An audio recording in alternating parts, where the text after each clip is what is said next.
Yo, it's your boy Sorgashi, we coming with What If Tanjiro was adopted by sanemi. Now, let me say this. Here, the elements slash breathing styles will be real, so the Hashira are much more powerful. And now, even without their swords, they can manipulate their elements slash breathing styles. Now, without further ado, let's get started. I think it's coming from you. We'll go to a rate, we'll go to a rate, we'll go to a bit, we'll go to a bit. As it come up, Tanjiro at a young age was taught minor sword skills and self-defense from his father, so he'd have at least some type of idea how to defend himself. His father knowing he'd pass away soon and couldn't protect Tanjiro forever. Now we jump forward to see Tanjiro walking down the mountain carrying charcoal. "Can I come with you?" asked Nezuko. "No," Tanjiro said. "I don't want you to be sick." "But please, Tanjiro," says Nezuko. "No." End of story. Tanjiro then walks down the mountain giving out charcoal and helping people with their problems in the village. Tanjiro then heads back up the mountain, and the man in the original would try and have him stay the night so the demons wouldn't get to him. Tanjiro would say, "Thank you very much, but I could defend myself." Tanjiro would say, not believing that demons even existed.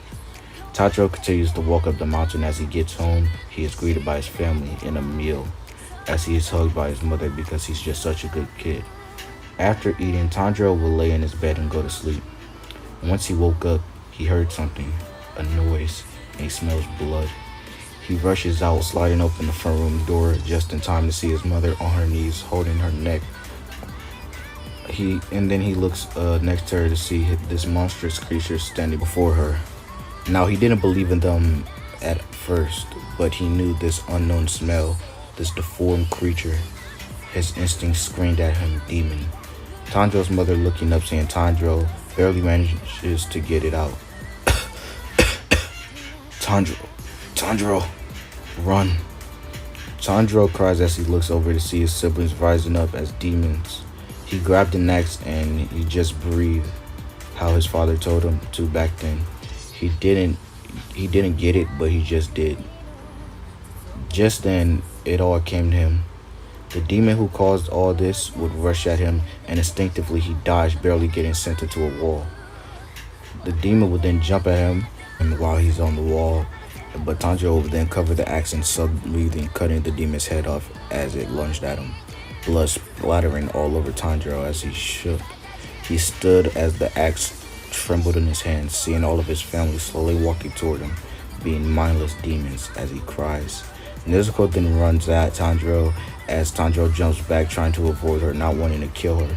The others will try and attack, and he will avoid as best as he can.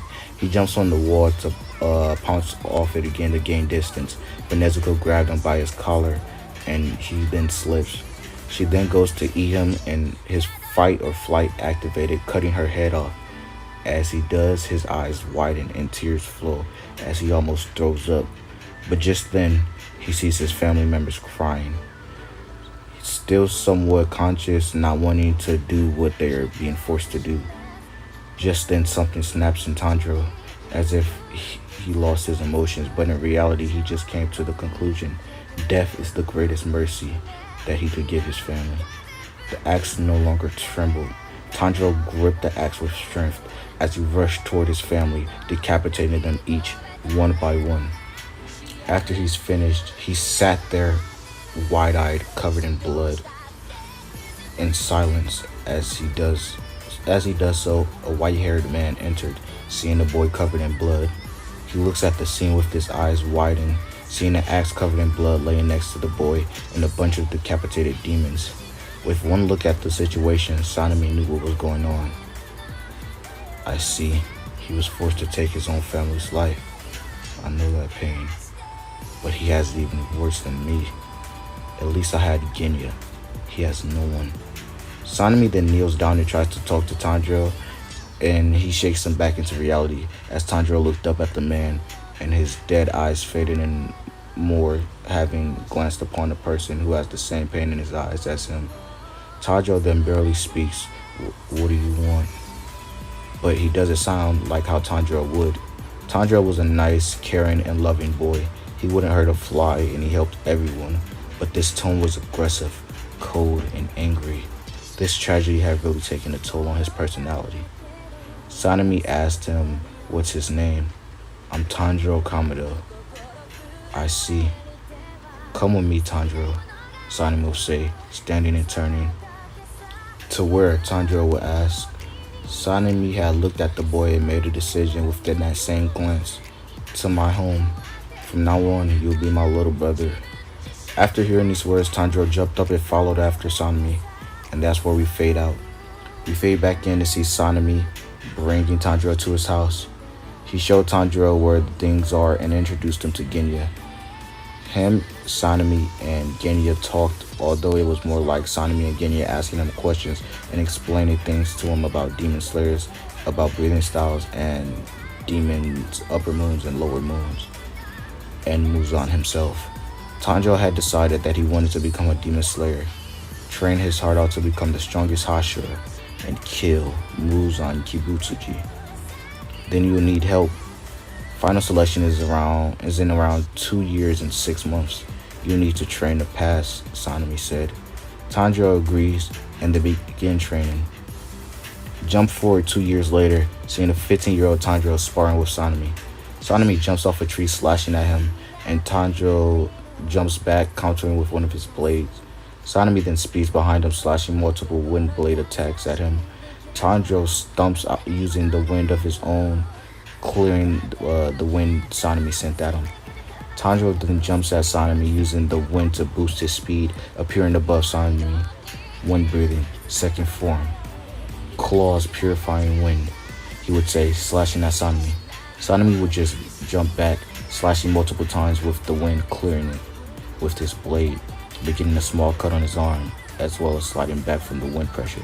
Before he knew it, Tanjiro was behind him holding both his blades. Sun breathing, sixth form. Wind breathing, first form. Burning wind cutter, he would say, mixing the two breathing styles.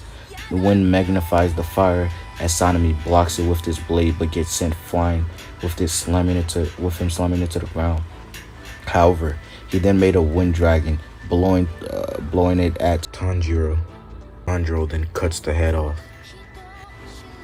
They then stare each other down as Sanemi says this one is a tie. Just know I was holding back. Of course, same here. If we both went all out, I'd probably be. The boy then catches himself, not wanting to finish the sentence, having too much of an ego to admit to his older brother that he'd be dead. You'd be what? Sanemi laughed. Shut the hell up, Tanjiro would say, going to take mark. Sanemi then turns around and says in all seriousness, I'm proud of you, Tanjiro. Tanjiro's eyes was widened as Sanemi would be embarrassed, being a little red, not being able to face his younger brother. Tanjiro smirks, softy. Sanemi turns around. Do you want to die? Tanjiro laughs and bugs him about it all day. We then skip forward 6 months. We see everyone from canon lined up as the girls explain the rules. But here's the twist. Sanemi had put in a request. See, he knew Tanjiro would be taking the final selection this year, so he would ask them to put the strongest, most demonic demons they could find in that mountain, because they'll need to for Tanjiro. Now, fade in to see Tanjiro surrounded by demons, still taking the final selection. He then slowly pulls out some of his blade out of its sheath. He then slowly puts it back in, and the moment the hilt hit the sheath, the demons burst into blood and sun flames as they are decapitated and die. See, since from having to slay his entire demon family, he noticed that they didn't heal after being decapitated, and he figured it was the sun breathing, and it indeed was. Tanjiro continues to move forward, easily killing multiple demons. Tanjiro then hears multiple thuds coming from 4 different angles. He grows a huge smile on his face. Finally, something that might be able to make me sweat at least a little. A huge green demon swings his arm down as Tanjiro jumps back, dodging. He backs into the hand of another giant red demon, but then the demon gets cuts all around his hand and fingers as blood bursts and fingers fall off. Tanjiro emerges floating with wind breathing, and a demon will be dropping from the sky trying to attack Tanjiro. But Tanjiro jumps over his hand, then runs up his arm, jumping at the green demon. Wind breathing, fifth form. Cold mountain wind, he would say, cutting the demon up, mixing it with a bit of Hinokami Kagura so it could regenerate. The demon's arms and legs are severed as he falls. Tanjiro lands and cuts his head off, and he then kicks it up like a soccer ball and kicks it at the red demon, blinding him. Tanjiro uses his wind to kick up dust, then blinding all the demons further as he jumps onto the red demon's shoulder, smiling. Die, Tanjiro says, using Hinokami Kagura, slicing its head off as the smoke clears.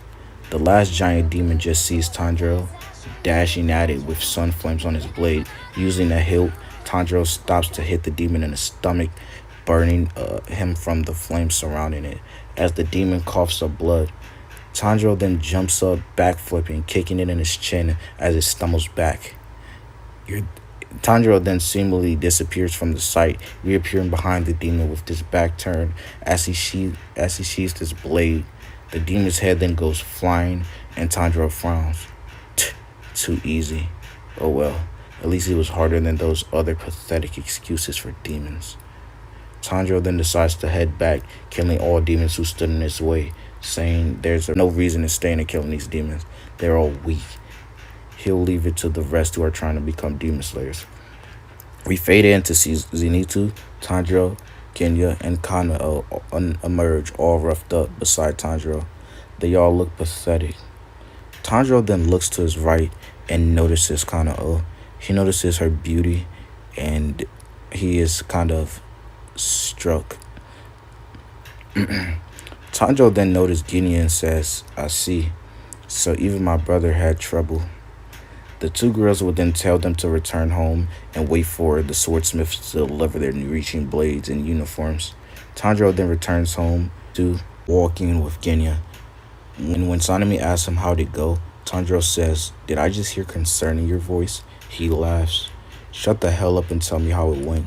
Tanjiro and Genya then explain, and then we fade into a couple weeks later with Tanjiro hearing a knock at the door. He opens it, and it's his demon uniform that he gets oversized because, in his words, it's cooler. He also has two blades delivered, and Tanjiro picks them up and unsheathed one as it turned red. The man's eyes would widen. I finally seen it. That means you must hold the power of the first breathing style. Tanjiro says, yeah, what the hell is it to you? Slashing around with his new blade, kind of breaking it in as sun flames would cover it. The man is shocked. But why do you carry two swords? Tanjiro then picks up the second sword as it turns green. You have two breathing styles? Obviously, Tanjiro states. The man also gives Genya's things to Tanjiro so he could give it to Genya, which he did. Tanjiro then put on his uniform, putting his two blades on his side. And he says he's off, and he doesn't know when he'll be returning. But he won't be returning every time he was done with a mission. He'd only come for visits. From now on, he is basically on his own to slay demons. And that's where I'll be leaving it off, guys. Hope you like, comment, subscribe. I'm back, and I'm out. Peace.